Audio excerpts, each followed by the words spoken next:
Hello दोस्तों, आरोही learning classes में आपका स्वागत करता हूं। बहुत दिन से वीडियो बना नहीं पा रहा था क्योंकि बहुत सारी परेशानियां थी। कोविड-19 चल रहा था, लॉकडाउन चल रहा था और मेरी तबीयत भी थोड़ी बीच में गड़बड़ हो गई थी, इसलिए काफ़ी टाइम के बाद वीडियो लेके आ रहा हूं। तो एक नया वीडियो शुरू करते हैं। पिछले वीडियो में मैंने बताया था कि कैसे डिफ्लेक्टिंग टॉर्क, कंट्रोलिंग टॉर्क और डैम्पिंग टॉर्क काम करता है। उससे आगे मैं बताना शुरू करता हूँ।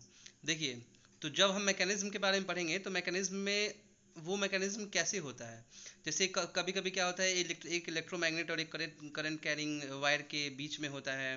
एक क्या होता है कि आपका दो आयरन जो एक आयरन डिस्क होता है और एक करंट कैरिंग कंडक्टर होता है, उसके बीच में जो फोर्स लगता है उसके चलते डिफ्लेक्टिंग टॉर्क आता है। एक जो होता है दो करंट कैरिंग वायर होता है उसके चलते आता है। तो कैसे कैसे प्रोड्यूस होता है आप देखिए। पहला हम मैकेनिज्म में यही देखते हैं कि इसमें जो फोर्स आ रहा है वो आ रहा है परमानेंट मैग्नेट और करंट कैरिंग वायर के बीच में जो फोर्स लगेगा उसके चलते क्या होगा, हमारा डिफ्लेक्टिंग टॉर्क प्रोड्यूस होगा। जैसे देखिए, यहाँ पे एक सप्लाई दिया हुआ है, यहाँ पे एक डीपीएसटी स्विच लगा हुआ है। आप समझ सकते हैं कि डीपीएसटी स्विच क्या होता है। Double pole single throw switch होता है। जैसे हम इस सप्लाई को कनेक्ट करेंगे क्या होगा, यहाँ पे इस कॉइल में हमारा सप्लाई आएगा। यहाँ एक कॉइल लगा हुआ है, इस कॉइल में क्या आएगा, सप्लाई आएगा। जैसे ही कॉइल में सप्लाई आएगा तो देखिए ये हमारा जो मैग्नेट, ये जो हमारा मैग्नेट है ये क्या होगा, मैग्नेटाइज हो जाएगा। तो मैग्नेटाइज हो जाएगा तो क्या होगा, इस मैग्नेटाइज होगा तो इससे क्या होता है, इससे एक जो हमारा मीटर का यहाँ पे एक मीटर रहता है, इसका पॉइंटर कनेक्टेड रहता है।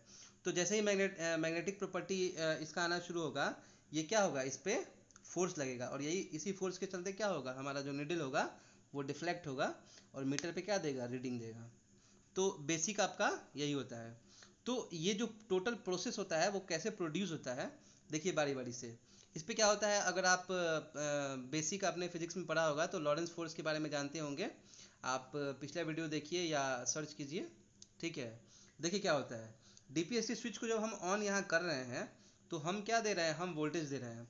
वोल्टेज देंगे तो वोल्टेज के चलते क्या होगा, वोल्टेज के चलते करंट प्रोड्यूस होगा पीएमएमसी में। वोल्टेज जब हम देंगे तो वोल्टेज के चलते क्या होगा, करंट प्रोड्यूस होगा। और इस करंट के चलते क्या होगा, हमारा मैग्नेटिक फील्ड प्रोड्यूस होगा। मैग्नेटिक फील्ड प्रोड्यूस होगा तो ये जो हमारा क्या है, ये जो हमारा मैग्नेट है, ये जो ये मैग्नेट है, ये मैग्नेटिक प्रॉपर्टी शो करना शुरू कर देगा। और जैसे ही मैग्नेटिक प्रॉपर्टी शो करना शुरू होगा तो हमारा क्या होगा, डिफ्लेक्टिंग टॉर्क आएगा। देखिए, पहले वोल्टेज आएगा, फिर वोल्टेज के चलते करंट होगा, फिर करंट के चलते क्या होगा, मैग्नेटिक फील्ड आएगा। और मैग्नेटिक फील्ड से क्या होगा, हमारा डिफ्लेक्टिंग टॉर्क आएगा। तो डिफ्लेक्टिंग टॉर्क आएगा और उस टॉर्क के चलते क्या होगा, हमारा थीटा आएगा। थीटा इन द सेंस क्या होगा, जैसे ये हमारा अगर दिया हुआ है मीटर और यहाँ से कनेक्टेड है और यहाँ पे जीरो पे है, तो थीटा आएगा। यानी कि क्या होगा, इन दोनों के बीच में एंगल क्रिएट होगा। यानी कि क्या होगा, जो हमारा पॉइंटर होगा उसमें डिफ्लेक्शन आएगा।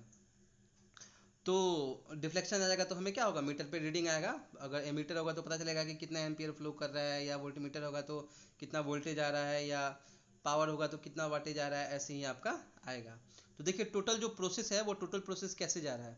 जैसे देखिए, पहले अगर हम वोल्टेज देते हैं तो ड्यू टू वोल्टेज क्या प्रोड्यूस होता है, करंट प्रोड्यूस होता है। और फिर ड्यू टू करंट क्या होता है, मैग्नेटिक फील्ड प्रोड्यूस होता है।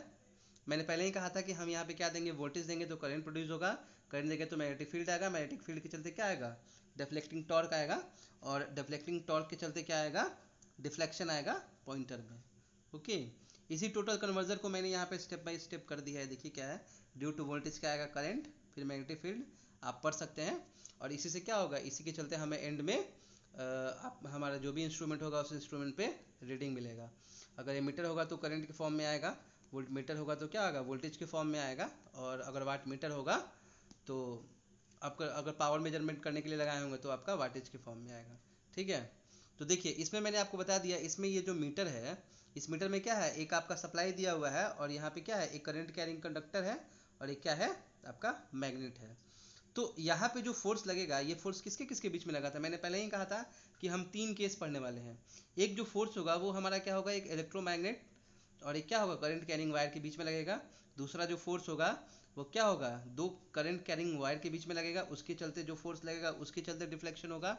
और तीसरा जो होगा वो क्या होगा, एक डिस्क के चलते होगा। और उसमें क्या होगा, देखिए जैसे जो तीसरा होगा, यहाँ पे देखिए एक फोर्स बिटवीन क्या होगा, current carrying coil and soft iron disc. ये तीन तरीके होते हैं, इन्हीं तीन तरीकों के चलते क्या होता है, हमारा डिफ्लेक्टिंग टॉर्क आता है और हमें रीडिंग मिलता है। तो देखिए क्या होता है, इसका यूज़ हम कहाँ करते हैं, तो इसका यूज़ हम करते हैं ईएमएमसी में। ईएमएमसी में इसका यूज़ करते हैं। देखिए और कुछ नहीं है, यहाँ पे भी हमारा एक डीपीएसटी स्विच लगा हुआ है, डीपीएसटी स्विच लगा हुआ है, इससे हम क्या कर रहे हैं, इससे हम सप्लाई दे रहे हैं। तो यहाँ पे भी क्या होगा, मैग्नेटिक फील्ड होगा। इस मैग्नेटिक फील्ड के चलते क्या होगा, अब इस जैसे आपने सेल्फ इंडक्शन और म्यूचुअल इंडक्शन तो पढ़ा ही होगा, तो इस मैग्नेटिक फील्ड के चलते क्या होगा, यहाँ पे मैग्नेटिक फील्ड होगा, इन दोनों के बीच में क्या होगा, अट्रैक्शन फोर्स होगा। तो जब अट्रैक्शन फोर्स होगा तो ये क्या करेगा, इसको अपने तरफ अट्रैक्ट करेगा, अट्रैक्ट करेगा तो इसके चलते इसमें क्या होगा, डिफ्लेक्शन आएगा। डिफ्लेक्शन आएगा तो हमें जो हमारा जो भी इंस्ट्रूमेंट होगा उस पर रीडिंग मिलेगा। देखिए चेंज कुछ नहीं हो रहा है, बिल्कुल आपका प्रोसेस सेम है, पहले वाले में भी वही था और दूसरे वाले में भी वही है। लेकिन इसमें क्या हो रहा है, इसमें जो मैकेनिज्म आ रहा है वो दोनों कॉइल के बीच में अट्रैक्शन फोर्स के चलते आ रहा है। ओके, नेक्स्ट देखिए, तो इसका हम यूज़ कहाँ करते हैं, तो इसका हम यूज़ करते हैं इलेक्ट्रोडायनोमीटर टाइप इंस्ट्रूमेंट में करते हैं। क्या करते हैं दोस्तों, वोल्टेज देते हैं, तो इसमें भी क्या होता है, इस वोल्टेज के चलते एक करंट प्रोड्यूस होता है, फिर मैग्नेटिक फील्ड आता है, उस मैग्नेटिक फील्ड के चलते क्या होता है, दोनों आपका वायर के बीच में अट्रैक्शन फोर्स काम करता है। उस अट्रैक्शन फोर्स के चलते क्या होता है, उसी पे जो हमारा पॉइंटर होता है वो कनेक्टेड होता है। तो जैसे ही अट्रैक्शन फोर्स होता है, पॉइंटर क्या होता है हमारा अपोजिट साइड में डिफ्लेक्ट होता है और मीटर पे रीडिंग देता है, थीटा के फॉर्म में हमें क्या मिलता है हमारे इंस्ट्रूमेंट पे। एक और दोस्तों देखते हैं जो हमारा लास्ट बचा हुआ है, force between current carrying coil and soft iron disc. इसके बीच में कैसे हमारा फोर्स लगता है और कैसे हमारा डिफ्लेक्टिंग टॉर्क आता है। जैसे देखिए इसमें भी हमारा एक डीपीएसटी स्विच यहाँ पे लगा हुआ है, डीपीएसटी स्विच लगा हुआ है, इससे हमारा क्या है, इससे हमारा एक कॉइल कनेक्टेड है। जैसे ही सप्लाई देंगे तो क्या होगा, हमारा इसके आसपास मैग्नेटिक फील्ड प्रोड्यूस होगा। इसके जस्ट बगल में क्या होता है, एक हमारा सॉफ्ट आयरन डिस्क लगा हुआ रहता है, और उसी सॉफ्ट आयरन डिस्क में क्या होता है, उससे कनेक्टेड हमारा एक पॉइंटर रहता है। तो जैसे ही हम जब सप्लाई देते हैं तो क्या होगा, यहाँ पे मैग्नेटिक फील्ड प्रोड्यूस होगा। इस मैग्नेटिक फील्ड जब प्रोड्यूस होगा तो इससे क्या होगा, हमारा आयरन डिस्क क्या होगा, आयरन डिस्क अट्रैक्ट करेगा। तो अट्रैक्ट जब करेगा तो वो क्या करेगा, अट्रैक्ट करेगा तो वो तो एक बेयरिंग पे फिक्स रहेगा ना, तो वो मूव तो कर नहीं पाएगा। तो वो क्या करेगा, उसी एक्सिस पे रोटेट करेगा। तो उस एक्सिस पे रोटेट करेगा तो इससे कनेक्टेड हमारा क्या रहेगा, ये पॉइंटर रहेगा। तो इससे जब हमारा कनेक्टेड पॉइंटर रहेगा तो यही क्या होगा, यहाँ पे डिफ्लेक्ट होगा और हम लोग को क्या देगा, मीटर पे रीडिंग देगा। तो हमें पता चलेगा कि कितना एम्पियर है या जो भी है वो पता चल जाएगा। जैसे इसमें भी देख लीजिए, मैंने पूरा प्रोसेस बताया हुआ है। वोल्टेज से करंट आएगा, फिर मैग्नेटिक फील्ड आएगा, अट्रैक्शन फोर्स आएगा, फिर टॉर्क डेवलप होगा और यही हमें क्या होगा, थीटा के फॉर्म में मिलेगा।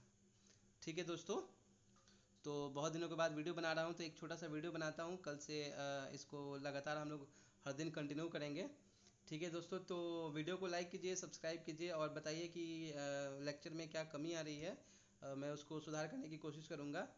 ठीक है दोस्तों, ओके, गुड डे।